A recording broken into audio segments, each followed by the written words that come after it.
Dr. James Kimmy, I don't know if you know that name or not, he's the head of the Missouri Foundation for Health, the old Blue Cross, but the nonprofit side. Right. He's been a guest here and has often talked about how in the outstate areas of Missouri that there simply are not enough doctors, not enough dentists, and so what you've said here just reconfirms what he has said. Right, right. And the teachers, the teachers are really advocates for their kids.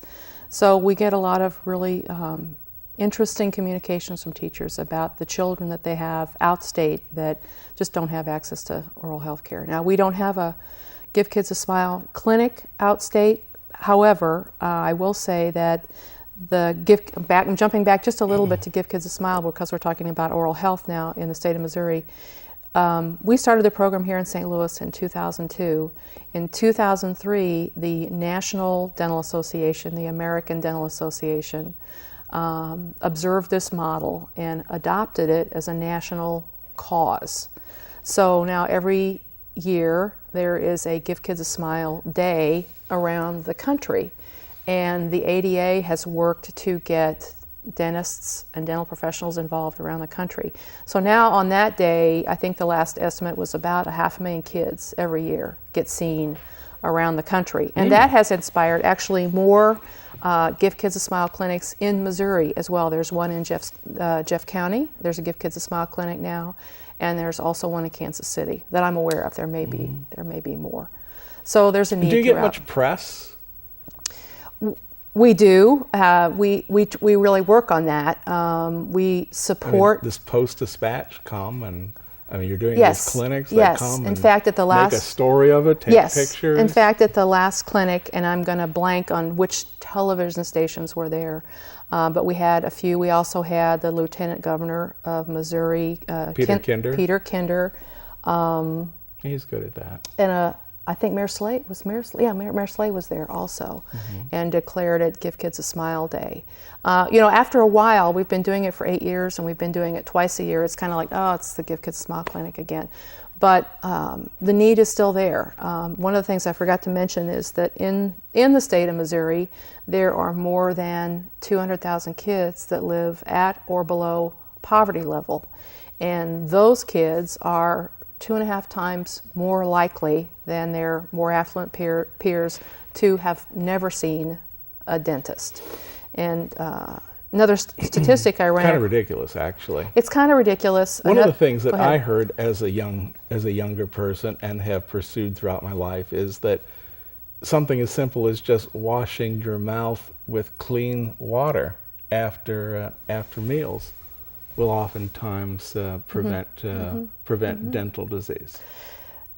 I think rinse your mouth. I wouldn't know, but I would guess that's true. Even chewing sugar-free gum can help with that. I think it's not only though an access to care issue. I think it's an awareness issue. I think people think they can get away with not going to the dentist because it's not as important.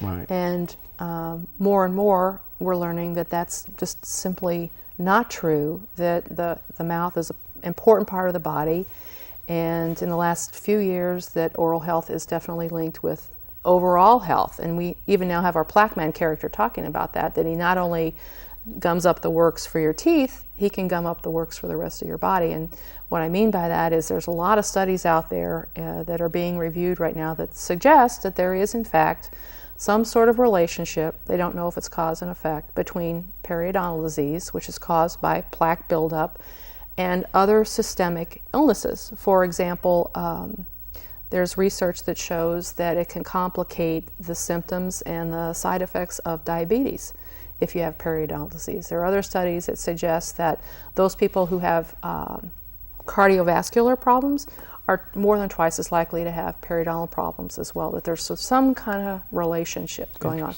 But back to awareness. Well, I just wanted to let you know that we got about 3-4 minutes left. Okay. So just to make sure that you get your story in, and anything we haven't talked about, make sure that we do it now.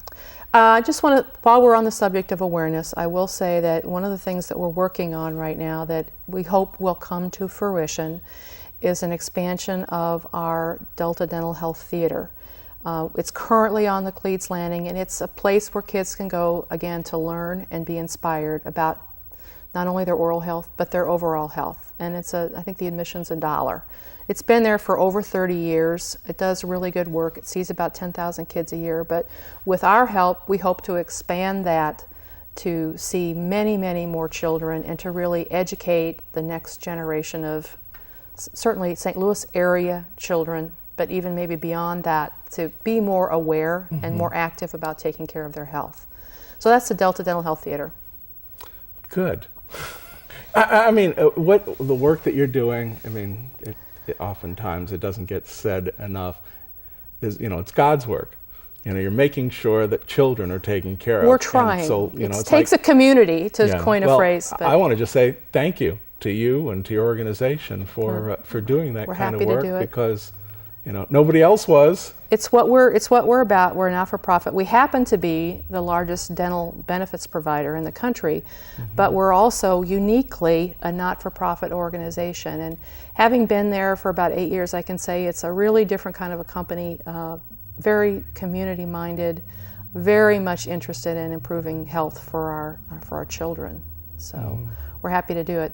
I don't know how much time we have left, but I will say one of the other things that we do is we provide dental scholarships. We've over the last 3 years, we've provided full scholarship for 3 students to go to dental school. There has been in the past a shortage of dentists, so we're trying to help more kids who aspire to become a dental professional, and then their commitment back to us is to serve for 3 years in an underserved area of the state. So we're trying to make a difference.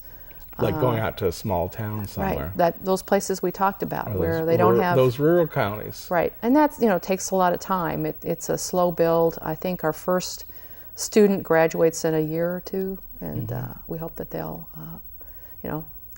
find a place where they can really make a difference. So they're going to Kansas City, you said? No, we're not sure where they're going. Oh, they are, yes. No, they're going to UMKC School of Dentistry. Right. So we have 3 students there. Now we're really glad about that. Yeah.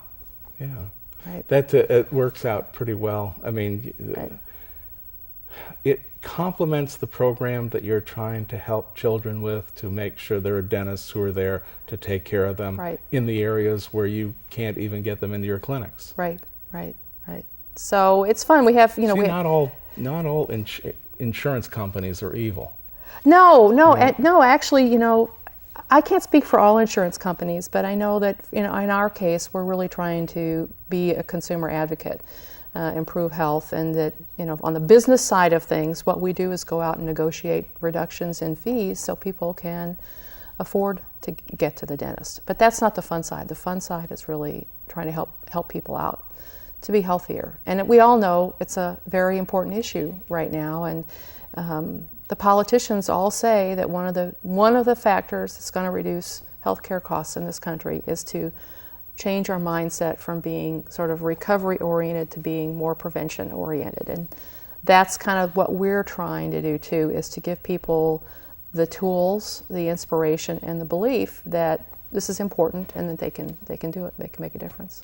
Thanks so much for coming and being with us today. My pleasure. Very much appreciate you being here. And to my audience, I've been speaking with Angie Rightnowar. She is with the Delta Dental Group. They actually have a very interesting program which could use some support from the public. So be sure to check it out. And for my regular audience, we'll see you next Monday. Thank you.